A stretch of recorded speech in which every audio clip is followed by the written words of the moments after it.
Outro dia eu também fiz uma pesquisa de violência nas escolas. E você via que a coisa estava piorando, e era sempre assim. Ou era 3 batendo em 1, ou 10 batendo em 1, ou um grande batendo no pequeno, e todo mundo torcendo pro grande. Eu falei, mas que coisa... Eu lembro, quando eu estava na escola, tinha algumas brigas, mas você tinha alguma regra, não era assim, né? Todos contra um. Não havia essa alegria sádica, você não via isso. Depois, o que mais me impressionou foi ver um grupo de meninas, assim, uns 10 anos, brincando de mulher flagra marido num motel e ainda apanha da amante, né? Assim, as menininhas pequenininhas, mas fazendo a coisa com um realismo que, se você fizesse a abstração da idade, você diria que é um documentário, que aconteceu mesmo, né? Daí eu falei, pô, quando criança eu brincava de muita coisa, eu brincava de médico, de cowboy, de caçada, brincava de banco, né? Mas nunca me ocorreu a ideia de brincar de corno, né? Eu falei, e hoje essa ideia está parecendo natural para a criançada, que reflete o modo como elas veem o mundo. O que é o mundo dos adultos? É o mundo, assim, de comer a mulher do próximo, bater, apanhar, né? Essas coisas são significativas e nós precisamos começar a voltar as ciências sociais brasileiras para a realidade do dia a dia. Tá certo? Porque a ciência social no Brasil é 100% falsificação. A gente já vem com a ideia pronta e arruma lá uma amostragem muito vagabunda, né? Eu vejo isso, por exemplo, pelos escritos críticos, entre aspas, que aparecem a respeito da minha própria obra. Quase a totalidade deles é feita de invencionices pueris que não tem absolutamente nada a ver com o que eu escrevi e ensinei, mas nada, é zero. Aparece muito, aquela sondagem de ligações secretas que o sujeito tem. Outro dia apareceu um dizendo que eu tinha ligação secreta com George Soros e Hillary Clinton. Não é isso? Ligação secreta com a Hillary Clinton só pode ser de ordem sexual, né? Ela está me comendo, como ela está comendo todo mundo aqui, também eu sou mais um, né? Então, por que isso acontece? Por um outro fenômeno sociológico. Quer dizer, quanto mais anônimo e insignificante é um sujeito, mais ele tenta aliviar a sua impressão, seu sentimento de nulidade, perfeitamente justificado, aliás, mediante a invenção de conexões secretas e inside information que ele teria. O sujeito está lá, eu estou sabendo de tudo, eu captei lá as conspirações, né? Estou por dentro. No fim é aquele negócio, Caetano mora no meu prédio, tá entendendo? Quer dizer, eu sou um Zé Mané, mas eu sei que o Olavo está lá ligado na Hillary Clinton. Pá. É uma coisa assim, isso também é um fenômeno deplorável, quer dizer, esse sentimento de insignificância, de falta de sentido da vida, tá, que busca alívio em coisas ainda mais grotescas do que a vida real do cara, né? Eu acho que um dia alguém tem que estudar isso aí seriamente, porque isso é a vida brasileira, meu Deus do céu. Essas crianças brincando de escândalo no motel, né? Falei, bom, eu vi esse aí, mas deve ter outras crianças brincando da mesma coisa, não é isso? Então, o que está se passando nas escolas, o que está se passando nos lares, o que é a vida real do brasileiro no dia a dia? Ninguém está estudando isso, meu Deus do céu.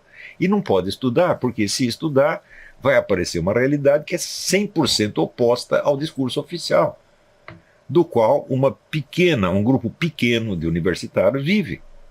Não é isso? Antigamente, pode dizer, até a época, dizer, não, eles fazem tudo por interesse partidário, mas hoje não é mais nem por interesse partidário, gente, é para satisfazer as suas fantasias sexuais, né? Ou seja, nós estamos pagando para que legisladores, professores, né, advogados, juízes, tentem criar um mundo à medida das suas fantasias sexuais. Quer dizer, o que é isso? Isso é uma apropriação de dinheiro público, isso é uma usurpação, isso é pior que o mensalão, gente. Quando você vai ver o volume do que se gasta com essa porcaria, é uma monstruosidade, né? Você acha que alguém no Brasil está interessado em aprender alguma coisa? Não está. Todos estão interessados assim, em provar que eles são os bons. Como diz o Alexandre de Moraes, estou perfeitamente qualificado para julgar com total imparcialidade. O que ele pensa que é? Né? Ele quer dar essa impressão, porque com isso ele conquista os seus meios de subsistência. Com isso ele ganha dinheiro. Então, para ele ganhar dinheiro, é necessário que ele perca totalmente o senso de consciência moral. Para poder ter uma profissão. Veja, ao ponto que nós chegamos. Pô.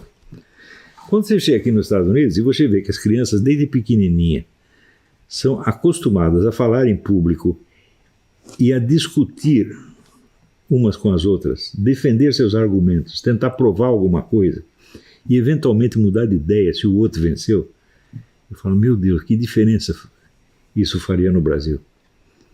Se nós dessemos isso para as crianças. Né? Mas daí os caras vão dizer, mas isso não é matéria. Né? Matéria é só o que está no livrinho didático. Que coisa, hein? Eu lembro que quando eu estava no ginásio, a minha escola mudou de prédio. Ela fundiu com uma outra escola maior e mudou para uma escola maior, enquanto a nossa sede foi vendida para uma faculdade de engenharia, uma coisa assim. E nós todos ali fomos chamados para ajudar na mudança.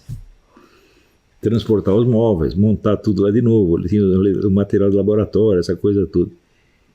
E um dia nós estávamos trabalhando nisso, levando as coisas para o prédio novo, e ajudando a montar, e passa uma professora de matemática, que era uma professora muito respeitável, né?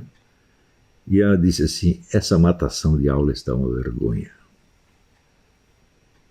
Do que ela se considerava professora, ela não tinha ideia do poder educativo desse tipo de atividade, que aqui nos Estados Unidos é essencial.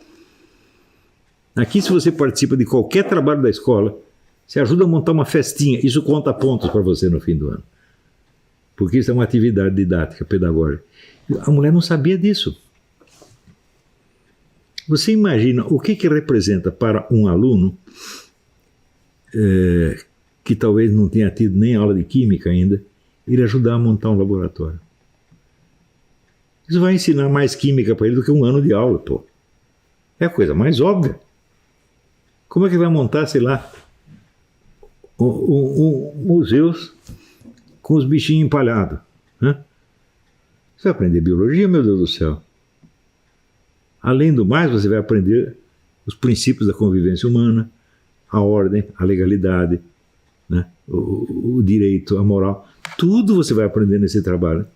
E a mulher não tinha ideia, porra. E eu lembro que no colégio tinha um teatro que estava caindo aos pedaços. E eu mobilizei os alunos para fazer a reforma no teatro. Ganhamos algum pontinho em alguma matéria por causa disso? Não. Trabalhamos de graça para a porcaria da escola e ainda fomos repreendidos. Algum professor nos agradeceu por isso? Não. Quer dizer, os caras não têm ideia do que é educação. Ali que eu percebi, falo, pô, o que eu estou perdendo meu tempo sentado aqui para ouvir explicações desses idiotas, das pessoas imaturas, burras. Eu sozinho, lendo o livro, aprendo muito mais. Na época, eu já sabia da importância desses trabalhos na educação americana, porque eu tinha lido isso.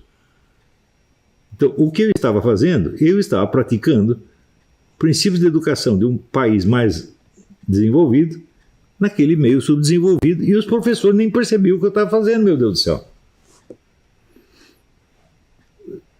Vocês são capazes de imaginar o terror que eu senti quando eu percebi que todos os adultos que me cercavam eram os idiotas e que eu ia ter que aprender sozinho? Isso foi o começo da minha vida intelectual, gente. Foi assim. Depois o diretor da escola foi preso porque estava vendendo diploma e a vice-diretora foi pega trepando com um aluno na mesa da diretoria. Os caras que nos davam lições de moral eram assim, porra. Fazer o quê?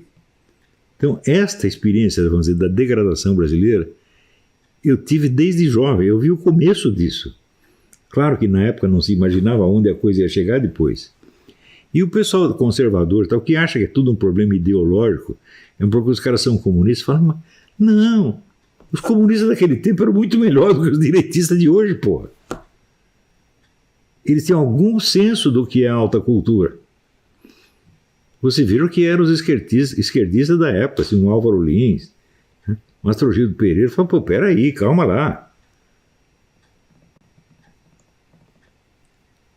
Os caras sabiam a diferença entre verdade e mentira. Todos sabiam. Eles estavam enganados numa série de coisas, mas e daí? Estavam realmente enganados? Hoje em dia nós não temos mais isso. Então, a coisa mais urgente no Brasil é formar essa geração de intelectuais e exercer a vida intelectual com o máximo rigor e não aceitar trapaça de jeito nenhum. E esses camaradas, esses senadores, deputados, juízes, não sei o quê, não adianta você divergir das ideias deles se você os respeita intelectualmente. Tem que mostrar que eles não merecem respeito nenhum. Você pega esses 11 juízes, você acha que eles sabem alguma coisa de argumentação jurídica? Não sabem nada, gente. Eu estudei isso, pô. Né? Eu não sou advogado, não estudei na escola, mas, pô, eu li os livros, eu sei o que é. Né?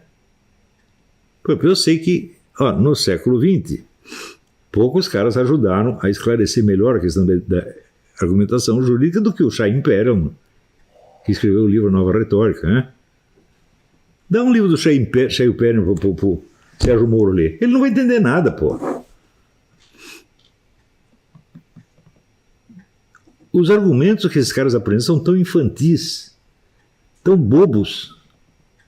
Eles são totalmente construídos só de palavras feitas para impressionar ignorante.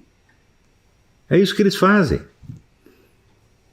Se você pede, espreme o cara, olha, você vai me explicar materialmente, concretamente, o que é isso que você está falando? Eles não sabem. Isso é todos eles. É Barroso, é Gilmar Mendes, é o Alexandre de Moraes. A ignorância dessa turma é assim, um negócio assustador, gente, assustador. E a ignorância vem junto com total falta de senso da responsabilidade. Mas você não pode dar senso da responsabilidade para quem não entende o que ele mesmo está falando. Você está entendendo que o problema cultural brasileiro é o mais grave de todos? É mais grave do que a criminalidade, gente. É mais grave do que o narcotráfico. É mais grave do que o comunismo. É mais grave do que tudo. Não existe ação sem um agente. Se nós não temos pessoas qualificadas para fazer as coisas, não adianta você saber o que tem de fazer. Então é isso.